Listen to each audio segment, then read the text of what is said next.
BIS care app पर HUID code अवश्य verify करें।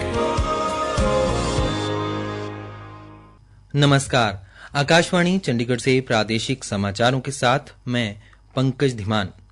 सबसे पहले पेश है मुख्य समाचार। 18वां G20 शिखर सम्मेलन आज नई दिल्ली के भारत मंडपम में संपन्न। भारत ने ब्राजील को G20 की अध्यक्षता सौंपी। अमेरिकी राष्ट्रपति जो बाइडेन ने भारत मध्य पूर्व यूरोप आर्थिक गलियारे के लिए समझौते को गेम चेंजिंग क्षेत्रीय निवेश के रूप में वर्णित किया।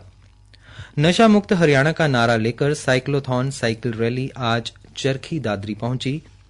हरियाणा के कई जिलों में भाजपा द्वारा अल्पकालीन विस्तारक प्रशिक्षण शिविर कार्यक्रम आयोजित किए जा रहे हैं।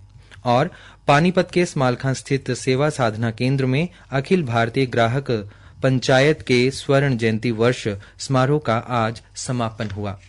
अब समाचार विस्तार से। 18वां G20 शिखर सम्मेलन नई दिल्ली में सफलतापूर्वक संपन्न हो गया है। भारत ने ब्राजील को G20 की अध्यक्षता सौंप दी है।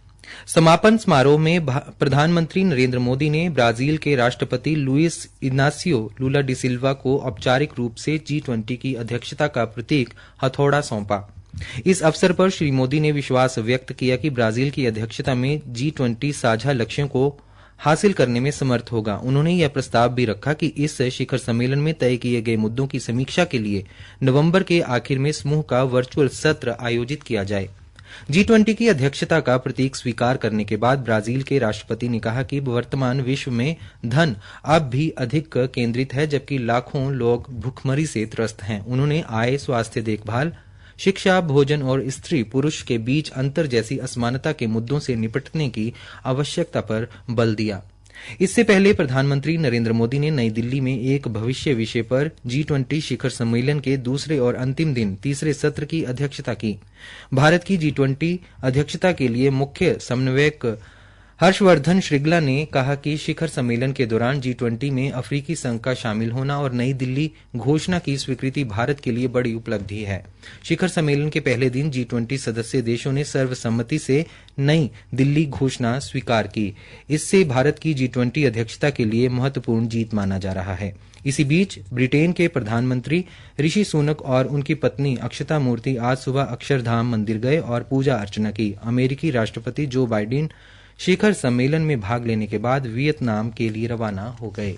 अमेरिका के राष्ट्रपति जो बाइडेन ने नए भारत मध्य पूर्व यूरोप आर्थिक गलियारे IMEC के लिए ऐतिहासिक समझौते का स्वागत किया है और इसे क्षेत्रीय निवेश के रूप में महत्वपूर्ण बताया है। राष्ट्रपति बाइडेन ने सोशल मीडिया X पर आज कहा कि यह परियोजना 2 महाद्वीपों में बंदरगाहों की कमी को दूर करेगी और इससे व्यापार करना, स्वच्छ ऊर्जा निर्यात करना तथा विश्वसनीय स्वच्छ बिजली तक पहुंच का विस्तार करना आसान हो जाएगा। उन्होंने आगे कहा कि इससे केवल बिछाना आसान होगा और ये विश्व के समुदायों को जोड़ेगा। उन्होंने कहा कि इससे टिकाऊ और समावेशी आर्थिक विकास का मार्ग प्रशस्त होगा। भारत ने कल अमेरिका और अन्य प्रमुख देशों के साथ मिलकर रेलवे शिपिंग गलियारे की एक महत्वाकांक्षी बुनियादी ढांचा पहल का अनावरण किया, जिसका उद्देश्य वाणिज्य, ऊर्जा और डिजिटल कनेक्टिविटी को बढ़ाना है।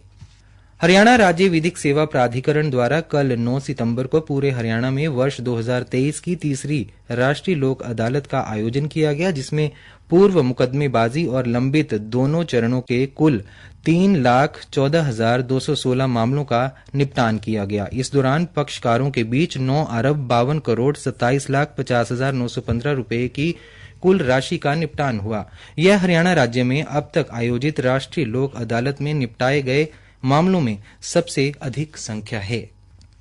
प्रादेशिक समाचार आकाशवाणी चंडीगढ़ से प्रसारित किए जा रहे हैं। नशा मुक्त हरियाणा के उद्देश्य को लेकर चल रही साइक्लोथॉन साइकिल रैली आज महेंद्रगढ़ जिला से चरखी दादरी जिला में प्रवेश कर गई।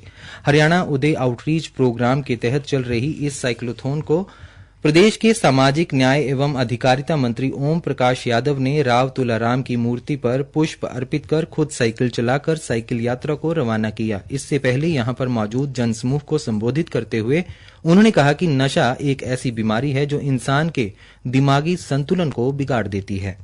एक साइकिल यात्रा नशा मुक्ति के नाम थीम के नाम से चल रही ये साइक्लोथॉन राव तुलाराम चौक से रवाना होने के बाद गांव श्यामपुरा से दादरी जिला में प्रवेश कर गई।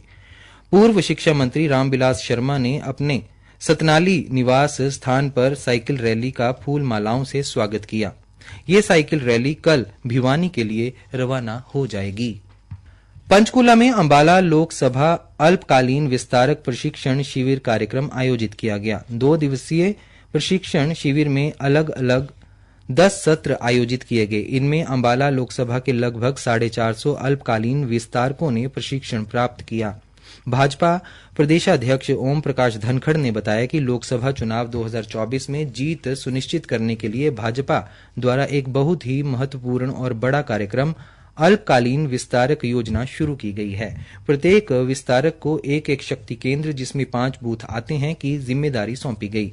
सभी विस्तारक 1 सप्ताह तक अपने आवंटित किए गए शक्ति केंद्र पर रहेंगे और बूथों पर जाकर जमीनी स्तर पर पार्टी के लिए काम करेंगे। उन्होंने बताया कि 9 सितंबर को अंबाला, करनाल, कुरुक्षेत्र, सोनीपत और रोहतक लोकसभा का प्रशिक्षण शिविर लगाया गया तथा 10 से 11 सितंबर तक फरीदाबाद, गुड़गांव, भिवानी में हिसार लोकसभा में प्रशिक्षण शिविर लगाया जाएगा। वहीं कुरुक्षेत्र के भाजपा अल्पकालीन विस्तारक प्रशिक्षण वर्ग के दूसरे दिन कार्यशाला में जिला प्रभारियों ने मिशन 2024 के लिए अल्पकालीन विस्तारकों को अपने आचरण, आचार, व्यवहार से दिल जीतते हुए कार्य करने के लिए प्रेरित किया और किस स्थान पर उनकी ड्यूटी लगाई गई उसकी जानकारी दी गई। पानीपत के समालखां पट्टी कल्याण स्थित सेवा साधना केंद्र में अखिल भारतीय ग्राहक पंचायत के स्वर्ण जयंती वर्ष समारोह का समापन आज हुआ। समापन समारोह में मुख्य अतिथि पूर्व चीफ जस्टिस अरुण मिश्रा रहे, जबकि विशिष्ट अतिथि राष्ट्रीय संगठन मंत्री दिनकर सबनीस थे। देश के ग्राहकों के लिए कार्य करने वाले इस संगठन के देश भर से आए 800 पदाधिकारी इस कार्यक्रम में उपस्थित रहे। कार्यक्रम में अपने संबोधन में पूर्व चीफ जस्टिस अरुण मिश्रा ने कहा कि आविष्कार जनहित के लिए होता था, लेकिन आज आविष्कार अपने हित के लिए पेटेंट कराकर लाभ लेते हैं और ऐसा नहीं होना चाहिए। सुप्रीम कोर्ट ने भी कहा है कि मानव कल्याण के लिए जीवन रक्षक दवाओं के लिए पेटेंट का प्रावधान नहीं होना चाहिए, बल्कि मानव कल्याण के लिए कार्य होना चाहिए। कोरोना के दौरान भारत ने विश्व को वैक्सीन देकर मानव कल्याण का कार्य किया है। आज जीवन रक्षक दवाई द्वारा गरीबों को घातक बीमारियों से सरकार के प्रयास से ही बचाया जा रहा है। श्री मिश्रा ने कहा कि आज पर्यावरण के संरक्षण के साथ जमीन की उर्वरा शक्ति को बचाना बहुत ही जरूरी है। उन्होंने कहा कि हमें किसानों व नागरिकों के लिए कार्य करने होंगे। पौधों और मिट्टी का संरक्षण जरूरी है और कीटनाशकों पर प्रतिबंध लगाना चाहिए ताकि पर्यावरण संरक्षण के साथ शुद्ध आहार ले सकें। हरियाणा के मुख्य सचिव संजीव कौशल ने आज 5 दिवसीय CISF inter sector hockey championship 2023 का चंडीगढ़ के सेक्टर 42 स्थित हॉकी स्पोर्ट्स स्टेडियम में उद्घाटन किया। यह चैंपियनशिप 14 सितंबर तक चलेगी और इसमें पूरे भारत से 8 टीमें भाग ले रही हैं। अपने उद्घाटन भाषण में संजीव कौशल ने कहा कि यह चैंपियनशिप CISF कर्मियों के लिए अपने खेल कौशल का प्रदर्शन करने का एक शानदार अवसर है। राष्ट्रीय डेयरी अनुसंधान संस्थान करनाल में आयोजित 4 दिवसीय ICAR inter zonal sports tournament के दूसरे दिन भी आउटडोर और इंडोर प्रतियोगिताएं जारी रहीं। इसकी जानकारी देते हुए डॉक्टर धीर सिंह, निदेशक राष्ट्रीय डेयरी अनुसंधान संस्थान एवं कुलपति मानद विश्वविद्यालय ने बताया कि आज गोला फेंक और लंबी कूद प्रतियोगिताएं हुई। मुख्य समाचार एक बार फिर। 18वां G20 शिखर सम्मेलन आज नई दिल्ली के भारत मंडपम में संपन्न। भारत ने ब्राजील को G20 की अध्यक्षता सौंपी।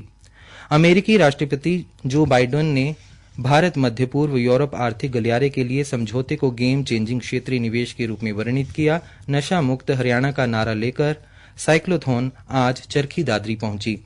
हरियाणा के कई जिलों में भाजपा द्वारा अल्पकालीन विस्तारक प्रशिक्षण शिविर कार्यक्रम आयोजित किए जा रहे हैं। और पानीपत के समालखां स्थित सेवा साधना केंद्र में अखिल भारतीय ग्राहक पंचायत के स्वर्ण जयंती वर्ष समारोह का आज समापन हुआ। प्रादेशिक समाचार समाप्त हुए।